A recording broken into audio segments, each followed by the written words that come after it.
Okay. Hi, good morning, good evening to all of you, no matter where you are right now. Hi, my name is Tasya Karissa. I'm the executive director and co-founder of Biorock Indonesia.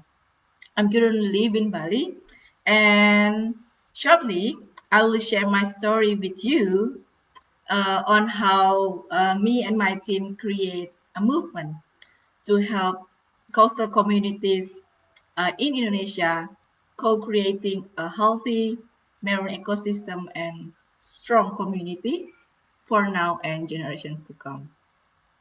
So the story began when I was, I think, around 20.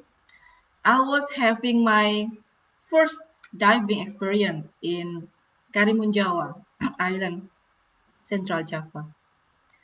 I remember at that time I was sitting in a boat roof and I see the crystal blue water around me and I smell the salt in the air and the wind was blowing my hair and my back skin actually started to peel off because for the 7 days I dived morning and afternoon and I got the 7 days of sunburn.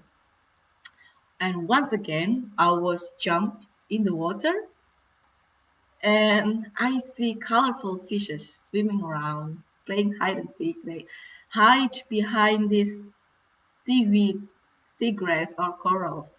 And that day, I speak to myself that someday, someday I will have my career on a day like that day.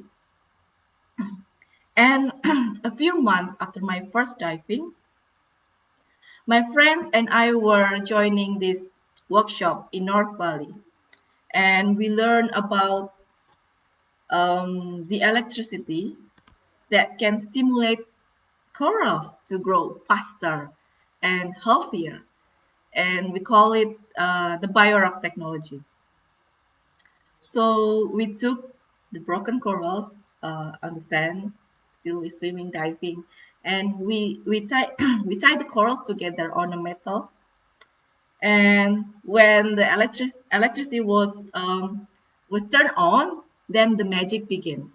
I can see the small bubbles start producing from the metals, and few hours later, I can see that the metal is not rusting. It's covered by a very uh, thin layer of white thing called limestone actually, which the limestone also the same materials that also produce the coral reef that structure the coral reef.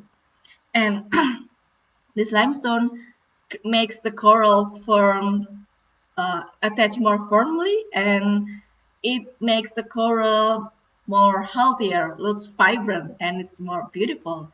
And I said, oh wow, this is so amazing. I can see myself using this technology someday to help the coral reefs in Indonesia, in my country, to be better because I know that at that day that the corals already start destroying, start dying. And at the same time, at the same location, it was in Pemuteran in North Bali. I dive in the underwater museum. Can you imagine?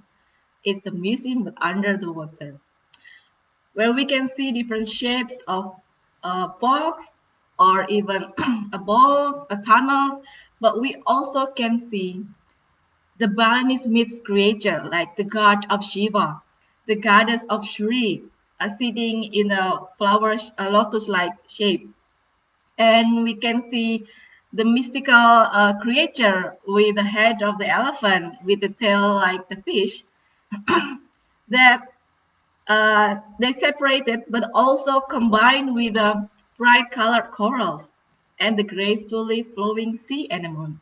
Yes, the anemones is the house of the fish Nemo. And I can swim around from one statue to another statue, cleaning the face of the goddess. scrap the tail of the mystical myth creature, and that was meant for helping corals to grow better, to remove all the competitors. And also, one time, my friend and I go deep down, around 30 meters, I think, and my friend were pointing his metal stick to a gorgonians that shape, sorry, like this behind me, gorgonians branch. Because we don't talk underwater, my friends uh, give me a signal to come closer. So I don't understand it. He just said like this, signaling me. So I dived closer, and the place where he pointed his metal stick, then I see a teeny mini creature that looks like a horse. The face looks like a horse, and is tangled his tail to the branch of the gorgonians, and it's very cute. I mean, the first time I fall in love with creature is and after the dive, I asked my friend what it's called, and it's called the pygmy seahorse, very tiny seahorse, just this big. And probably because of this beauty, this mystery, and the tranquility, so people start, talk to each other, and they come to Pemuteran, and people see that the tourists also start coming, and the Biorock became the huge success of the Pemuteran, so they can have the 30 awards, national and international. So people in Indonesia start see that probably they can have the same success after they learn the technology and come back to their area, their home, their house. And the thing is, when we see coral destroyed, whether it's hit by ship or a bomb or pollution, and actually that was just the tip of an iceberg. Sometimes we don't see what is the underlying problem. The fishermen are bombing because there are no available stable jobs or businesses around. And the pollution is killing the corals because of the weak law enforcement. And there's no good system that's stopping the pollution only on the land without need to go deeper on the ocean. And we talk this issue years and years and years for decades, because most of the people that make a decision from the village, from the house up to the government level, mostly are men. And most men tend to seek a short term solution, because we women who sometimes think a decades ahead, because we're thinking of the future for our children, we are not allowed or give opportunity to give our voice, or not given opportunity even to work. After I graduate, I barely could find a job just because I'm woman, and at that time I was carrying my first baby. So no job in the conservation for women. Um, and when we talk about coral restoration, we should also understand that the coral transplantation, any technology, is just like a cherry on top on a chocolate ice cream sundae. We need the ice cream, we need the chocolate sauce, we need the biscuits, we need the crackers before we put the cherry on top. Otherwise, the ice cream will be a disaster. But many times I try to explain this to my colleagues. The answer is still the same. They just want the cherry on top. And people tend to forget that these corals, that fragile, beautiful, it's an animal that needs time to grow, to heal, needs years, decades, hundreds, even thousands of years to finally able to restore. And when we talk animal, if any of you have cats, dogs at home, and you love them with all of your heart, you give them love, you nurture them, you give them food. But when we talk about corals, most of the people only do transplantation and then just leave. That's what I call they forget that it's an animal. And because of the people already start uh, applying technology all around Indonesia, and some of them succeed, some of them failing. And we talk to each other, what is going on, why we having this problem. And in 2015, all of the people who use Biorock in Indonesia are gathered in the Pemuteran. We decided to have an association to arrange things to as a group to make things better. And starting that day, I was chosen as the leader for Biorock Indonesia. Things slowly change, but again, still challenging because I was the only woman in the board, and at that time I also having my baby, my second child, and we didn't have any money to hire a staff to help run the organization. But you know what? Thanks to God, last year I was accepted as the Women's Earth Alliance Grassroots Accelerator, right just after I had my third baby. And on that alliance, I met other women, probably with the different backgrounds. They're from forest, they're from the community, but we have the same passion to protect our Mother Earth. And from there, I start thinking out of the box. What if I create a program that transform all of the basic ice cream things, the ice cream, the chocolate sauce, the biscuits, in a program to support that cherry on top coral transplantation.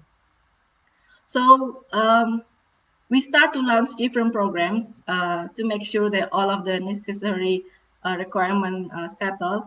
We have, of course, for the cherry on top, we have Biorock Garden that support coral transplantation effort. People can learn, people can be a volunteer to taking care of the corals, but we also have this shore protection where most of the local communities are facing erosion problem of the beach and their houses started falling down. So we also address that issue. We also have this called Scholar Reef that address the education, the issue on youth and women. So we want to make sure that all of the voices will be heard. Youth and women can be involved in this program through the Scholar Reef program. And last but not least, we have this Biorock experience that will help local youth where we going to restore the coral reef. The local youth can help get income and also make them aware to protect the marine environment for now and generations to come. So I can see myself today on a daily basis when I prepared my diving gear in my bag and then I say goodbye to my three kids and my husband because mommy needs to dive to check the corals with my team in Bali and now I can smile. I feel ready. I feel powerful more than ever to help those coastal communities around Indonesia and I would welcome anybody, anybody who would like to join me in the cause. Either we are a scientist, a diver, an artist, businessman, financial planners, writers, story, or just regular people, just like me and you. No matter who we are the one who can decide what our futures would like be. Would we like a future with the ocean full with amazing, amazing, colorful sea creatures? Or will it be empty, dark, cold, that leaves nothing? but the regret, grief for not doing anything while we still have time.